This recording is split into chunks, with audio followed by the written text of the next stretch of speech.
গুরুত্বপূর্ণ সব আপডেট ও বাংলা সংবাদ দেখতে আপনাকে স্বাগতম। প্রথমে জানিয়ে দেব, নারায়ণগঞ্জের কুখ্যাত সন্ত্রাসী আজমেরী ওসমান দুবাই গ্রেফতার।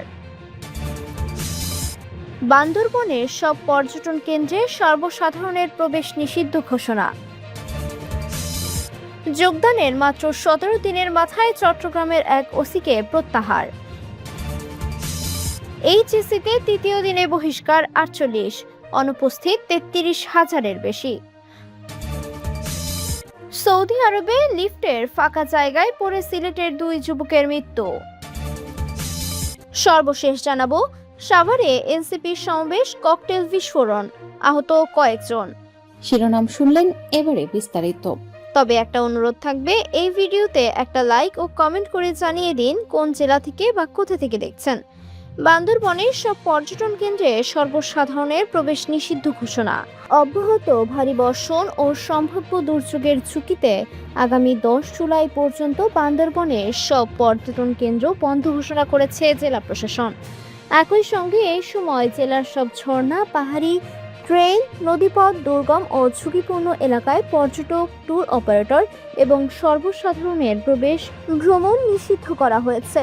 সোমবার 6 জুলাই রাত 10টায় জেলা প্রশাসনের ভেরিফাইড ফেসবুক পেজে প্রকাশিত জেলা প্রশাসক মোহাম্মদ সানিউল ফেরদৌস স্বাক্ষরিত এক গণবিজ্ঞপ্তিতে এ তথ্য জানানো হয়। গণবিজ্ঞপ্তিতে বলা হয়, টানা ভারী বর্ষণের কারণে জেলার বিভিন্ন স্থানে যোগাযোগ ব্যবস্থা ঝুঁকিপূর্ণ হয়ে পড়েছে।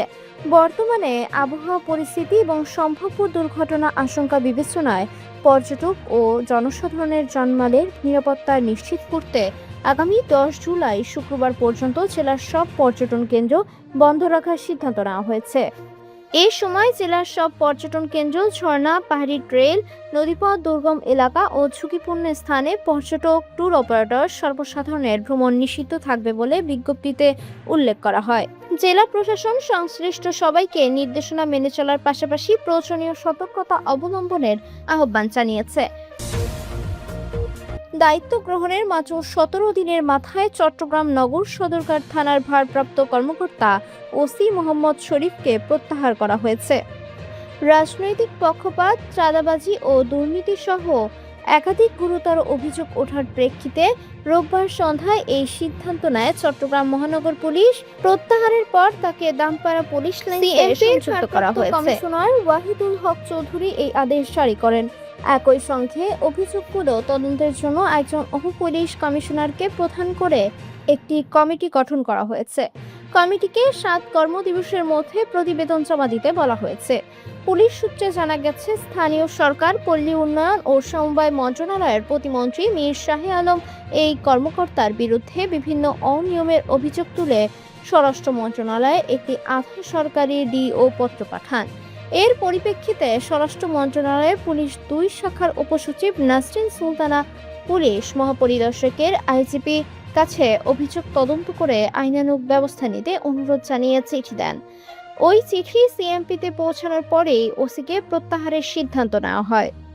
স্বরাষ্ট্র মন্ত্রণালয়ের চিঠিতে উল্লেখ করা হয়, গণমাধ্যমের বিভিন্ন প্রতিবেদন ও তথ্য উপাত্তের ভিত্তিতে ওসি মোহাম্মদ শরীফের বিরুদ্ধে দুর্নীতি, চাঁদাবাজি, অবৈধ আর্থিক লেনদেন, জ্ঞাত আয়বহির্ভূত সম্পদ অর্জন, প্রশাসনিক ক্ষমতায় অপব্যবহার এবং ব্যক্তিগত ও গোষ্ঠীগত স্বার্থ হাসিলের মতো গুরুতর অভিযোগ পাওয়া গেছে। এসব বিষয়ে তদন্ত সাপেক্ষে গৃহীত ব্যবস্থা মন্ত্রণালয়ের অবহিত করতে বলা হয়েছে। তবে নিজের বিরুদ্ধে আনা সব অভিযোগ অস্বীকার করেছেন ওসি মোহাম্মদ শরীফ। তার দাবি, কর্ণফুলী থানার ওসি হিসেবে দায়িত্ব পালন করলে এক আওয়ামী লীগ নেতার মেয়ের বিয়ের অনুষ্ঠানে যোগ দিয়েছিলেন তিনি। সেই অনুষ্ঠানের ছবি ব্যবহার করেই তার বিরুদ্ধে অপপ্রচার চালানো হচ্ছে। তিনি কোনো ধরনের অনিয়মের সঙ্গে জড়িত নন বলে দাবি করেছেন। এই বিষয়ে বক্তব্য জানতে প্রতিমন্ত্রী মীর শাহে আলমের মুঠোফোনে একাধিকবার যোগাযোগের চেষ্টা করা হলেও তিনি সাড়া দেননি। হোয়াটসঅ্যাপে খুদে বার্তা পাঠিয়ে তার প্রতিক্রিয়া পাওয়া যায়নি। উল্লেখ্য, গত 18 জুন সিএমপির অ্যাসেস্ট অ্যান্ড বিল্ডিং শাখা থেকে মোহাম্মদ শরীফকে সদরঘাট থানার ওসি হিসেবে পদায়ন করা হয়েছিল। এর আগে তিনি গোয়েন্দা পুলিশ ডিবি থেকে কর্ণফুলী থানার ওসির দায়িত্বে ছিলেন এবং 2025 সালের 14 ডিসেম্বর সিডিএসবি থেকে অ্যাসেস্ট অ্যান্ড বিল্ডিং শাখায় বদলি হয়েছিলেন। এইচএসসিতে তৃতীয় দিনে বহিষ্কার 48, অনুপস্থিত 33,000-এর বেশি। চলতি বছরের এইচএসসি ও সমমান পরীক্ষায় তৃতীয় দিনে অসৎ উপায় অবলম্বনের দায়ে 48 পরীক্ষার্থীকে বহিষ্কার করা হয়েছে। এদিন পরীক্ষায় অনুপস্থিত ছিল 33,129 পরীক্ষার্থী। সোমবার 6 জুলাই বিকেলে আন্তঃশিক্ষা বোর্ড সমন্বয় কমিটির প্রকাশিত বিজ্ঞপ্তিতে এ তথ্য জানানো হয়। এদিন 9টি সাধারণ শিক্ষা বোর্ডের অধীনে এইচএসসি ইংরেজি প্রথম পত্র, মাদ্রাসা শিক্ষা বোর্ডের অধীনে আলিমের বাংলা প্রথম পত্র এবং কারিগরি শিক্ষা বোর্ডের অধীনে এইচএসসি ভোকেশনাল, বিএমটি ও ডিপ্লোমা ইন কমার্সের বিভিন্ন বিষয়ে পরীক্ষা অনুষ্ঠিত হয়। আন্তঃশিক্ষা বোর্ড সমন্বয় কমিটির তথ্য অনুযায়ী 9টি সাধারণ শিক্ষা বোর্ডের 1620টি কেন্দ্রে অনুষ্ঠিত এইচএসসির ইংরেজি প্রথম পত্র পরীক্ষায় 33 জন পরীক্ষার্থী বহিষ্কৃত হয়েছে। এর মধ্যে ঢাকা বোর্ডে 10, রাজশাহী বোর্ডে 3, কুমিল্লা বোর্ডে 8, যশোর বোর্ডে 3, সিলেট বোর্ডে 1 জন, বরিশাল বোর্ডে 4, দিনাজপুর বোর্ডে 7 এবং ময়মনসিংহ বোর্ডে 7 জন রয়েছে। এই পরীক্ষায় 9,97,021 জন পরীক্ষার্থীর অংশ নেওয়ার কথা থাকলেও অংশ নেয় 9,71,987 জন। অনুপস্থিত ছিল 25,034 জন। অন্যদিকে মাদ্রাসা শিক্ষা বোর্ডের অধীনে আলিমের বাংলা প্রথম পত্র পরীক্ষায় 2 পরীক্ষার্থী বহিষ্কৃত হয়েছে। 460টি কেন্দ্রে 83,333 জন পরীক্ষার্থী অংশ নেওয়ার কথা থাকলেও পরীক্ষায় অংশ নেয় 78,181 জন। অনুপস্থিত ছিল 5,152 জন। এছাড়া কারিগরি শিক্ষা বোর্ডের অধীনে অনুষ্ঠিত পরীক্ষাগুলোতে 3 পরীক্ষার্থী বহিষ্কৃত এবং 2,943 জন অনুপস্থিত ছিল। সব মিলিয়ে তৃতীয় দিনে এইচএসসি ও সমমান পরীক্ষায় 48 পরীক্ষার্থী বহিষ্কৃত এবং 33,129 জন অনুপস্থিত ছিল। সৌদি আরবে লিফটের ফাঁকা জায়গায় পড়ে সিলেটের 2 যুবকের মৃত্যু। সৌদি আরবের রাজধানী রিয়াদে একটি নির্মাণাধীন ভবনের লিফটের ফাঁকা জায়গায় পড়ে সিলেটের কোম্পানিগঞ্জ উপজেলার 2 যুবক প্রাণ হারিয়েছেন। বাংলাদেশ সময় শনিবার বিকেলে রিয়াদের অলাইয়া এলাকার একটি ভবনের কাজ চলাকালে এই মর্মান্তিক দুর্ঘটনা ঘটে। রোববার তাদের পরিবার দুর্ঘটনার খবর জানতে পারে। নিহত 2 যুবক হলেন কোম্পানিগঞ্জ উপজেলার ইসলামপুর পশ্চিম ইউনিয়নের পারুয়া গ্রামের জয় আহমদ বয়স 26 এবং খগেল গ্রামের মোহাম্মদ মোতাহার হুসাইন বয়স 32। তারা দুইজনেই সৌদি আরবে শ্রমিক হিসেবে কাজ করতেন। জয় আহমদের বাবা মাসুক মিয়া জানান, তার ছেলে 2022 সালে সৌদি আরবে পাড়ি জমান। এরপর আর দেশে ফেরা হয়নি। সম্প্রতি তার দেশে ফেরার কথা ছিল এবং পরিবারের পক্ষ থেকে বিয়ের প্রস্তুতিও নেওয়া হচ্ছিল। রোববার সকালে সৌদি আরবে থাকা এক স্বজন ফোন করে তাদের এই দুর্ঘটনা ও মৃত্যুর খবর দেন। ছেলের মরদেহ দ্রুত দেশে ফিরিয়ে আনতে সরকারের সহযোগিতা চেয়েছেন তিনি।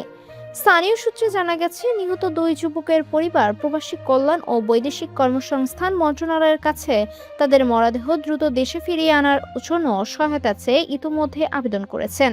2 যুবকের মৃত্যুর খবর গোটা এলাকায় শোকের ছায়া নেমে এসেছে।